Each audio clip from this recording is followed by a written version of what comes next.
दोस्तों, मैं आपको सुनाने जा रहा हूं अपनी मंडली की सदस्य अनुलता राज नायर की लिखी कहानी अम्मा का सांबर। हंगामा है क्यों बरपा, हंगामा है क्यों बरपा। नहीं, गुलाम अली की गजल नहीं बज रही है, हंगामा सचमुच बरपा हुआ है।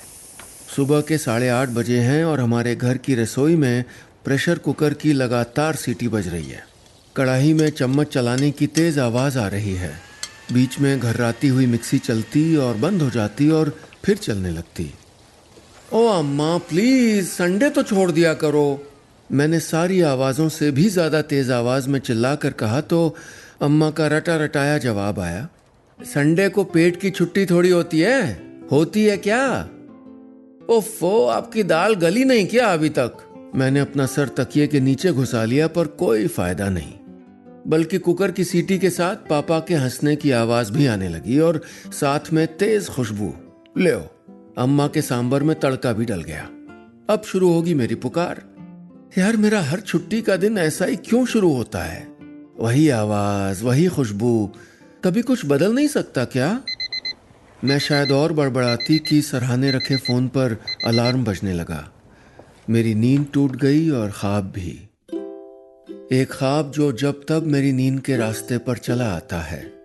एक ख्वाब जो मेरा बस चले तो जागती आंखों से देखती रहूं, दुआ करूं कि कभी नींद ना टूटे, ये ख्वाब ना टूटे। पर हमारा बस न हकीकत पर चलता है न ख्वाब पर। मैं जल्दी से उठकर बैठ गई। घर में एकदम शांति थी। कमरे में मस्कीटो रिपेलेंट की हल्की खुशबू थी। कुकर की सीटी, तड़के की महक और पापा की हंसी, सब नदारत था। मेरी सुबह बदल चुकी थी। सुबह क्या, दिन, दोपहर, रात, सब बदल चुके थे। 2 महीने हुए अम्मा चली गई थी। वो इस शहर को, इस दुनिया को, मुझे और पापा को छोड़कर चली गई थी। किसी के जीते जी हम उसके ना होने की बात सोचते हैं क्या? हाँ, कभी कभी हम हो जाते हैं इतने ही निष्ठुर, कठोर या शायद प्रैक्टिकल हो जाते हैं। तभी तो वसीयतें लिखवाई जाती हैं, फिक्स डिपॉजिट्स और बैंक लॉकर्स के नॉमिनेशन किए जाते हैं। लेकिन मैंने, पापा ने और इस घर ने कभी अम्मा के ना होने की कल्पना नहीं की थी। कभी भी नहीं, क्योंकि उनका ना होना घर का ना होना था। नींव, छत, दीवार, दरवाजा, सब तो अम्मा ही थीं। घर की आवाजें अम्मा से थीं, चाहे सुबह पूजा करते हुए विष्णु स्तोत्र का जाप हो या आरती के बीच रुककर मुझे झिड़कना, कणमणि जल्दी नहाने जाओ, या गली के मोड़ पर खड़े सब्जी वाले को दी पुकार हो, या फोन पर अपने बड़े भाई से बात करके चुपके चुपके सिसकने की आवाज हो, या फिर मोबाइल पर कोई जोक पढ़ के जोर की हंसी। घर की चुप्पी अम्मा ही तो तोड़ा करती थी। मैं उनकी कणमणि थी, यानी आंखों का तारा। पर अब तो वो आंखें ही बंद हो गई थीं अम्मा के बाद। ये 3 शब्द कभी साथ कहे नहीं गए, पर न जाने कब से ये एक काली छाया की तरह हमारे घर पर पसर गए थे। किसी का अचानक चले जाना बहुत तकलीफदेह होता है। अम्मा तो एकदम हंसती खेलती चली गई थी, जैसे कोई खेला, कोई प्ले चल रहा हो। एक सीन में वो किसी जीते जागते इंसान के रोल में हो और अगले में बेजान देह। क्या कहकर जाना विदा को आसान बनाता होगा? क्या हमेशा हमेशा के लिए जुदा होने के लिए मन को तैयार किया जा सकता है? न जाने कितने ऐसे सवाल मेरे मन में उपजने लगे थे। पर अभी सबसे बड़ा सवाल ये था कि पापा को कैसे संभालूं। अपना दुख कांधे पर ढोए ढोए मैं भी थक रही थी। लोगों को कहते सुना था कि किसी की मौत के शौक से निकलने के लिए उस इंसान को रुलाना पड़ता है, एहसास कराना पड़ता है कि आपका अपना चला गया है हमेशा के लिए। कड़े शब्दों का सहारा लेना पड़ता है कई बार। मैंने देखा था ये ललितपुर वाली कृष्णा आंटी को, कैसे उनके बेटे की मौत के बाद वो एकदम चुप हो गई थी। कैसे उनके कंधे झकझोर कर सबने बोला था, कृष्णा वो गया, तेरा बेटा अब कभी नहीं आएगा, मर गया है वो कृष्णा। भौचक्की सी सबको ताकती हुई आंटी फिर रो पड़ी थी, सिसकियां लेकर, हिचकियां लेकर। सच था, रोने से दुख बह निकलता है, मन हल्का हो जाता है। पर पापा का दुख। पापा तो अम्मा के जाने के दिन से बच्चों की तरह रो रहे थे। आंखों के पपोटे सुजा लिए थे, गला भर्राया हुआ, आवाज हमेशा रुंधी रुंधी सी। उनकी दिनचर्या तो खास बदली नहीं थी, लेकिन अब वो काम को काम की तरह करने लगे थे। वो अब बात बात में किस्से नहीं सुनाते थे। खाना खाने के बाद 10 मिनट उसी खाने के स्वाद पर चर्चा नहीं करते थे और न ही टीवी पर होने वाली हर डिबेट पर अपनी राय देते थे। किसी से मिलना जुलना भी उन्होंने एकदम कम कर दिया था। कोई आया भी तो वो अनमने से हो जाया करते। पापा का बागीचा भी अब मुरझाया सा रहने लगा था। ठीक ठीक कहूँ तो सब बिखरा बिखरा सा था, भीतर भी और बाहर भी। पापा को दुख से निकालने के लिए मुझे उनको हंसाना था, उन्हें खुश रखना था, पर कैसे नहीं जानती। घर 2 कालखंडों में बंट गया था, अम्मा जब थीं और अम्मा के बाद। कमरों की, रसोई की, बागीचे की साज सज्जा पहले ही जैसी थी, लेकिन फिर भी ऐसा लगता था जैसे सब कुछ बदल गया हो। और सबसे ज्यादा बदलाव पापा में था। अम्मा पापा के भीतर से कुछ ले गई थीं। सच कहूं तो ऐसा लगता था जैसे वो अपने साथ पापा को ही ले गई हैं। यहां मेरे साथ जो रह रहे हैं वो कोई और हैं, कोई अनजान अपरिचित शख्स। मेरे लिए ये दोहरा दुख था, दोहरा नुकसान। मैं कैसे बर्दाश्त करती? इतनी मजबूत नहीं थी मैं लौटा लाना चाहती थी। अम्मा को नहीं लौटा सकती थी, पर पापा को लौटाना था, बीते हुए कल को लौटाना था। हमारे सुखों पर दुख की धूल चढ़ने लगी थी। एक फूंक मार के सबको उड़ा देना था। फेफड़ों में गहरी सांस भर के बहुत बहुत बहुत तेज फूंकना था, पर यह सब इतना मुश्किल क्यों था? मेरे कान में अम्मा की आवाज गूंजने लगी, Kanmani, Kanmani, please taste my sambar. अम्मा की उस पुकार के बाद पापा की झूठे गुस्से वाली आवाज, Mani, don't you dare ignore my wife when she is calling you. जाओ उसके पास, चखो sambar and tell her that it is perfect. Coming Amma. मुझे लगा मेरे कानों ने मेरी अपनी भी आवाज सुनी। फिर एकदम सन्नाटा। न अम्मा थी, न उनका सांबर। अम्मा पालक्काड के तमिल परिवार से थीं, लेकिन उनके पापा यानी मेरे नाना मध्य प्रदेश आकर बस गए थे। मुझे याद है मेरे ननिहाल का माहौल। नाक में टिपिकल दक्षिण भारतीय नथ पहने, बालों में मोगरा और हल्के नारंगी कनकांबरम के फूलों की वेणी खोसे, 9 गज की पट्ट साड़ी में नानी की बोली वहाँ रहकर ठेठ बुंदेलखंडी हो गई थी। हम सबको बड़ा मजा आता जब वो घर में काम करने वालों से या अड़ोसी पड़ोसी को देखकर अपनी मीठी आवाज में पूछ लेती, काहे किते जा रहे बिन्ना? घर में सब आपस में हिंदी ही बोलते थे, लेकिन भाषा के अलावा सब कुछ बिल्कुल विशुद्ध तमिलियन परिवार के जैसा था। खासतौर पर खान पान। नानी कच्चा नारियल सिल पर पीस कर सब्जियां बनाती थीं।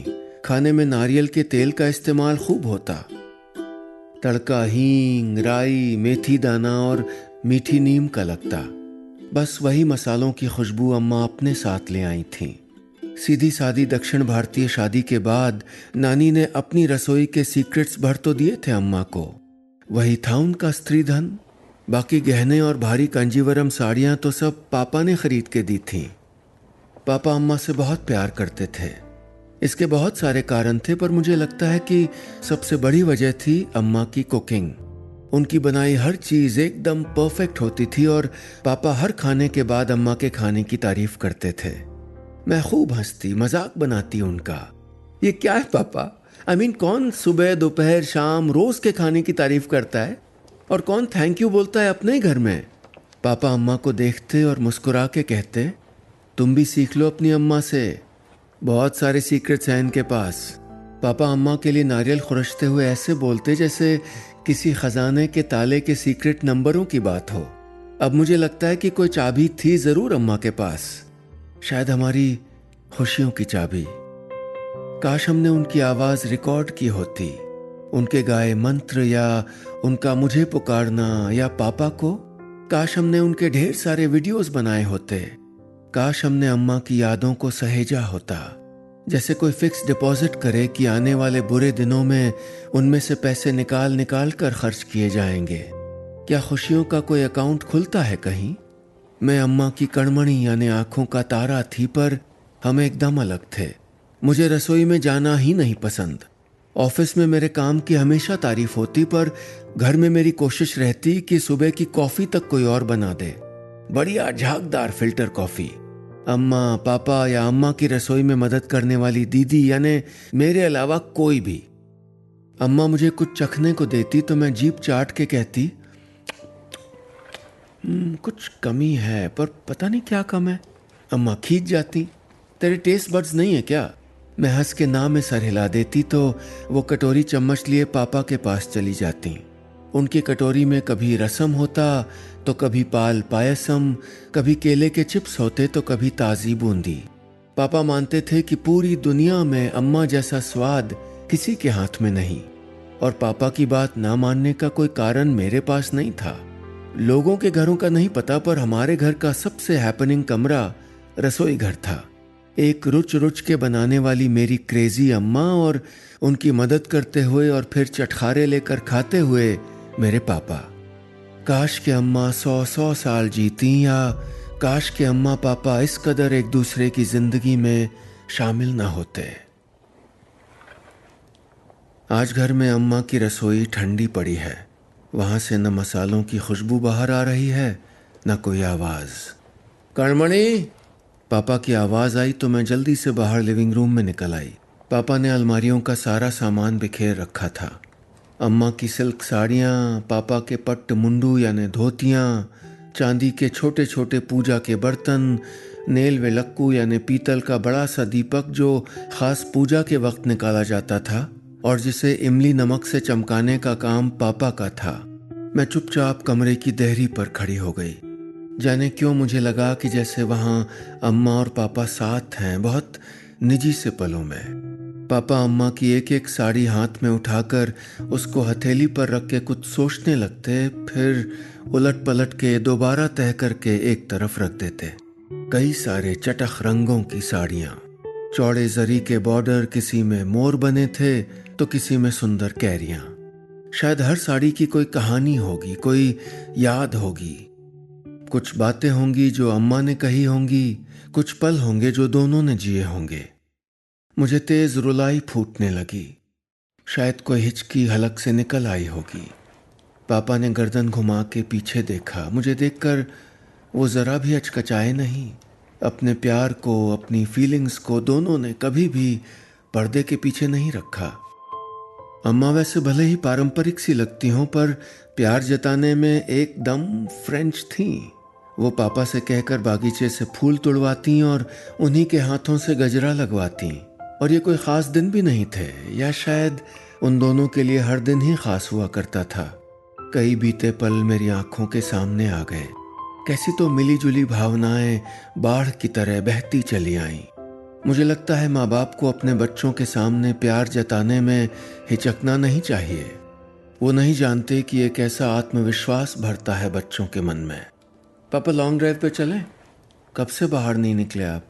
मैंने पापा को अम्मा की यादों से, उस तकलीफ से बाहर निकालने की एक और कोशिश की।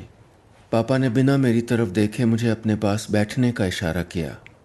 मैंने बिना कुछ और कहे उनका कहा मान लिया। सामने रखे ढेर से एक साड़ी उठाकर मैंने अपने गाल से चिपका ली। अम्मा की महक थी उसमें। साड़ियों के बीच सूती कपड़े से बनी छोटी छोटी पोटलियों में कपूर रखती थी अम्मा। मैंने गहरी सांस भीतर खींची। कितने ही दुख साथ खींचे चले आए। सीने में भारीपन लगने लगा। मैंने पापा की गोद में सर रख दिया। पापा, why did she go? Why? पापा मेरा सर थपकते रहे और रोते रहे मेरे साथ।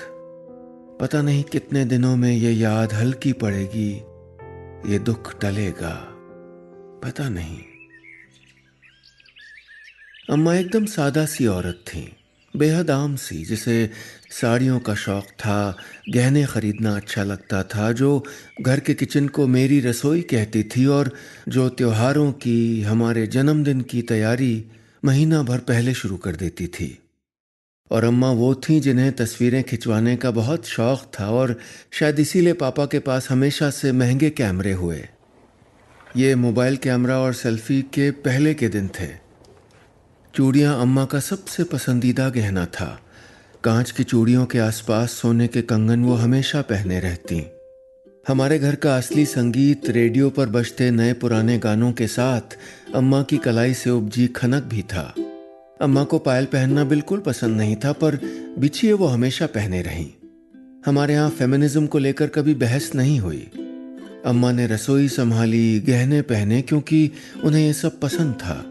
और जब उन्हें पहली बार आर्थराइटिस की तकलीफ हुई, कलाइयाँ दर्द होने लगीं, तो पापा ने अम्मा को आटा गूंथने और रोटी बेलने से एकदम रोक दिया। हमने जिद करके उनके लिए हेल्पर खोजी, वरना रसोई में उनका एक छत्र राज था और अब नारियल तोड़ना और छीलना पापा का ही काम था। वही घंटों बैठ के छोटी प्याज के छीलने उतारा करते। अम्मा होम मेकर थीं और अब उनके चले जाने से घर बिखर रहा था। पापा बिखर रहे थे। ये क्या है पापा? मैंने अम्मा की जामुनी कांजीवरम के नीचे से झांकती डायरी की ओर इशारा किया तो पापा ने झुक के वो भूरी लेदर वाली डायरी मुझे पकड़ा दी। अंदर सुंदर से अक्षरों में अम्मा का नाम लिखा था, ललिता। पहले पन्ने पर एक लाइन लिखी थी, खाना बनाते हुए चखते जाना, स्वाद तभी आएगा। और उसके बाद एक मिर्च की ड्राइंग। मैं हंस दी। मुझे उन अक्षरों में एक टीनेज लड़की नजर आई जो अपनी डायरी के पहले पन्ने पर कोई लव कोट लिख के छोटा सा दिल उकेर देती है। मैंने डायरी पापा को दिखाई। वो मुस्कुरा दिए। सालों पहले लिखा होगा, शायद तब तुम्हारी अम्मा टीनेजर रही होगी। सच? इतनी पुरानी डायरी? मैंने पन्ने पलटने शुरू किए। ये अम्मा की पर्सनल कुक बुक थी। मैंने बीच का कोई पन्ना खोल दिया। पन्ने में सबसे ऊपर लिखा था, अप्पम, चाची मामी का फेवरेट। उसके बाद अप्पम की रेसिपी। मैंने एक और पन्ना पलटा। ऊपर लिखा था, सरोजा मामी वाले बैगन। एक और पन्ना पलटा, अवतार दीदी की मिठाई, चित्रा वाले लड्डू। मैंने हैरानी से पापा की ओर देखा। वो गुरुवायूर मंदिर के प्रसाद वाले लड्डू तेरी अम्मा को तेरी चित्रा मामी ने सिखाए थे, तो वो उन्हीं के नाम से जाने गए। और ये चामी मामा तेरी नानी के रिश्ते के भाई थे और हमारे घर अक्सर चले आते थे, पर मुझे नहीं पता था कि अप्पम उनका फेवरेट था। पापा हल्का सा हंसते हुए बोले। महीनों बाद पापा हंसे थे। घर जैसे चांदी की अशर्फियों से भर गया था। लेकिन अगली सुबह फिर वही उदास सूरत वाली थी। पापा के कमरे का रेडियो नहीं चला, लिविंग रूम की खिड़कियां नहीं खुली और फिल्टर कॉफ़ी की महक नहीं फैली। मैं उठ के बैठ गई। सिरहाने अम्मा की डायरी, उनकी कुक बुक रखी थी। मैं ऐसे ही पन्ने पलटने लगी। किसी पन्ने में अम्मा की हल्दी वाली उंगलियों के निशान थे तो किसी में तेल के छींटे पड़े थे। मेरी नज़र एक पन्ने पर अटक गई। ऊपर लिखा था, सांबर। जानी पहचानी एक खुशबू नाक तक चली आई। मैं पढ़ने लगी। सामग्री, तुअर दाल, सब्जियां, मसाले, इमली, तड़का। मैं सरसरा के पढ़ गई। आखिर में लिखा था, नोट 1, प्याज गोल साबुत डाल के फिर खाने का मज़ा और ही है। नोट 2, थोड़ा सा नारियल पीस के ज़रूर डालना है। नोट 3, तड़का हींग, राई और ढेर सारी मीठी नीम का पड़ेगा, पर ऊपर से हरा धनिया भी ज़रूर। ऐसे ही एक और डिश की रेसिपी थी, पापा का फेवरेट, तियल। उसमें नोट था, वैसे डालते नहीं पर एक चुटकी गरम मसाला भी ज़रूर डालना है। मैं पढ़ती चली गई। हर डिश में एक खास नोट था। एक कोई चीज़ ज़रूर डालनी थी। ये डायरी कोई कुकबुक नहीं थी, ये तो माँ की लिखी प्यार वाली चिट्ठियाँ थीं, स्वाद वाली चिट्ठियाँ। मुझे लगा कि पापा को लौटाना है तो अम्मा की रसोई लौटानी होगी, और वो भी इन खास इंग्रेडिएंट्स के साथ। अगले इतवार मैंने सुबह 7 बजे का अलार्म लगा दिया। पापा सोकर उठे तो उनके पास कॉफ़ी लेकर पहुंच गई। फिल्टर कॉफ़ी से कमरा महक गया। पापा ने चुपचाप एक सिप लिया और बोले, नाइस। तेरी अम्मा के बाद से रोज़ इंस्टेंट कॉफ़ी पी रहा था। हर रात फिल्टर डालना भूल जाता। पता नहीं ललिता कैसे याद रखती थी। कहते हुए उनका गला रुंध गया।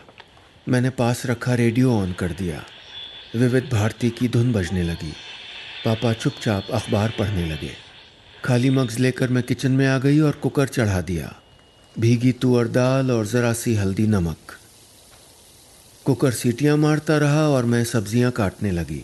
प्याज को गोल ही छोड़ दिया। अम्मा की डायरी काउंटर पे रखी थी। आखिर में तड़के की कढ़ाई चढ़ाई तो मेरा हाथ एग्जॉस्ट फैन की तरफ गया, पर फिर मैंने स्विच ऑन नहीं किया। इस तड़के की गंध तो जैसे घर भर में फैलनी थी। ये तो जैसे किसी हवन का धुआं था जो मुझे उम्मीद थी कि हमारे दुख हर लेगा। मैंने गरम तेल में छन्न से राई, हींग, मेथी दाना, खड़ी लाल मिर्च और ढेर सारी मीठी नीम के पत्ते डाल दिए। अम्मा के सांबर की पहचानी खुशबू से रसोई महक गई। एप्रन से हाथ पोंछती में पलटी तो पापा खड़े थे। वो एकटक मेरी ओर देखते रहे, फिर मुस्कुरा के मेरा माथा चूम लिया। हमने साथ बैठकर गर्मा गर्म इडली सांभर खाया और फिर पापा उठकर बाहर बागीचे में निकल गए। मैंने खिड़की से झांका। वो मोगरा और कनकांबरम के फूल तोड़ रहे हैं। किसी जाने पहचाने मलयालम गीत के गुनगुनाने की धीमी आवाज़ भीतर तक चली आ रही थी। मैंने अम्मा की डायरी में सांभर वाले पन्ने पर एक बुकमार्क लगा दिया। बस इतनी सी थी ये कहानी।